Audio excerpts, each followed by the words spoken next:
Hello, magandang araw mga kapugsit. Kumusta po kayo? Kung ano man ang aking sasabihin dito sa aking content na ito ay pansarili ko lamang itong kaalaman. Walang kinalaman ng ibang grupo dito at samahan. Dahil hindi po ako pastor, hindi po ako layko o anumang posisyon sa anumang grupo bilang isang Kristiyano mga kapugsit. Ang pag-uusapan natin dito ay tungkol sa Sabado at saka Linggo. Kasi may kasamahan ako sa trabaho.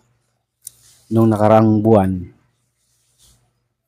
nagtatanong siya sa akin kasi nasa ibang grupo sila at ako ay nasa ibang grupo naman o samahan ng mga Kristiyano.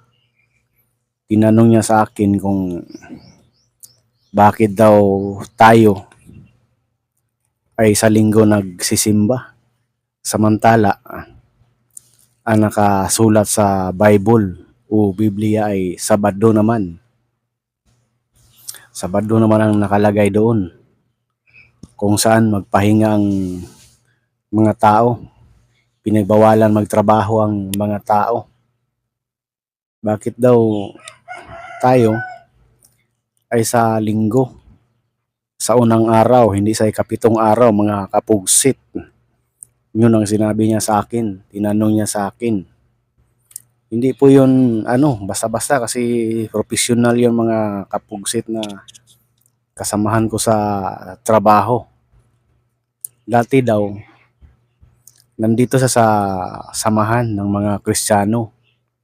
Ngunit lumipat siya doon kasi doon daw siya naliwanagan at saka na-enlighten mga kapugsit. Sinabi ko sa kanya na mas maganda yun kasi doon ka naliwanagan, baka doon yung kaligtasan mo. Sabi niya sa akin, baka nga.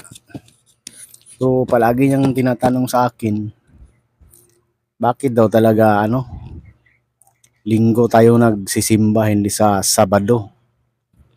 Sinabi ko kasi sa kanya, ang mga Kristiyano kasi, mga sumusunod kay Kristo, sa Linggo nagbubunyi, sa Linggo nagsisimba kasi di ba napakamatay si Kristo. Ipinako siya sa cross. At sa Linggo naman siya nabuhay.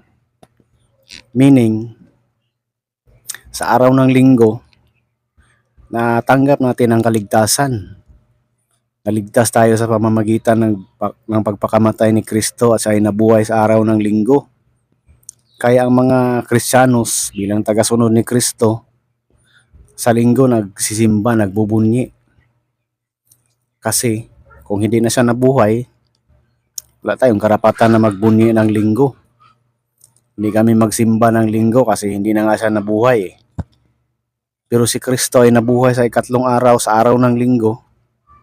Doon nagbubunyi ang mga Kristiyano kasi sabi niya, bakit daw tayo nasisiyahan nung namatay si Kristo? Sabi ko, nasisiyahan ang mga Kristiyano kasi sa pamamagitan ng pagpakamatay ni Hesukristo, may seguridad tayo na maligtas, na mapunta sa kanyang kaharian. Kung susundin namin ang kanyang mga utos, yung 10 utos. Kapag sinunod natin yon, sigurado maligtas na tayo kasi napakamatay nga si Hesukristo para sa kaligtasan natin. Pero hindi yon guaranteed mga kapugsit na napakamatay si Hesukristo. Hindi na tayo magsimba. Hindi na tayo gumawa ng masama. Kahit nagpakamatay si Hesukristo para sa atin, kung patuloy pa rin tayo gumagawa ng masama, nagbibisyo tayo, nagsusugal, pumapatay tayo ng ating kapwa-tao, naninira tayo ng ating kapwa-tao, hindi rin tayo makapunta sa kanyang kaharian mga kapugsit. Dapat samahan natin ng pananampalatayang Kristiyano. Kaya hindi siya naka-imik mga kapugsit. Hindi naman din yun pastor o nila. Membro lang din yun mga kapugsit. Kaya nga tinanong niya sa akin kung bakit. Bakit hindi Sabado? Bakit Linggo? At yun lang mga kapugsit ang aking naisagot sa kanya. Maraming salamat po sa inyong pakikinig. God bless.